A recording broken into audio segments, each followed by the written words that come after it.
সবাইকে নমস্কার জানিয়ে বলছি, প্লিজ দয়া করে কেউ কাউন্টিং এজেন্টরা এবং প্রার্থী ক্যান্ডিডেটরা তারা ভোটিং এলাকা ছেড়ে আসবেন না। স্ট্রং রুমে যেখানে কাউন্টিং হচ্ছে, মানে সেন্টারে, সেখান ছেড়ে কেউ আসবেন না। এটা বিজেপির প্ল্যান। প্রথম 2-3 রাউন্ডে আমি কালকে থেকেই বলছি যে ওদেরগুলো আগে দেখাবে, আমাদেরগুলো পরে দেখাবে।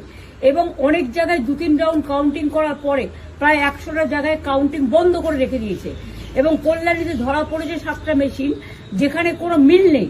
এটা টোটাল ফোর্সফুলি সেন্ট্রাল ফোর্সকে দিয়ে চারিদিকে তৃণমূল কংগ্রেসের উপর অত্যাচার করছে, অফিস ভাঙছে, জোর করে দখল করছে।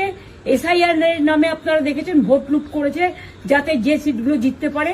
কিন্তু এখনো এমন 70টা সিট আছে, 100টা সিট আছে যেগুলো আমরা এগিয়ে আছি, সেগুলো বলছে না। টোটালটাই মিথ্যে নিউজ খাওয়াচ্ছে। আগে ডিআইসিও এই খবরগুলো দিত, কিন্তু তাকে কালকে চেঞ্জ করে দেওয়া হয়েছে। টোটালটাই ইলেকশন কমিশন নিজের ইচ্ছে মতো খেলছে, এবং সাথে কেন্দ্রীয় বাহিনীকে নিয়ে। এবং আমাদের পুলিশরা টোটাল মাথা নত করে কেন্দ্রীয় বাহিনীর আন্ডারে কাজ করছে। সুতরাং আমি সব আমাদের কাউন্টিং এজেন্টদের, আমাদের সমস্ত পার্টির কর্মীদের বলবো, অত মন খারাপ করার কারণ নেই। আমি বলেছিলাম সূর্যাস্তের পরে আপনারা জিতবেন। 3 রাউন্ড 4 রাউন্ড কাউন্ট হলেও এটা 14 রাউন্ড থেকে 18 রাউন্ড কাউন্ট হয়, তখন আপনারা জিতবেন। Wait and see, watch. আমরা সবাই আপনাদের সাথে আছি, আপনারা কেউ ভয় পাবেন না, নিশ্চিন্তে থাকুন। আমরা বাঘের বাচ্চার মতো লড়াই করে যাবো।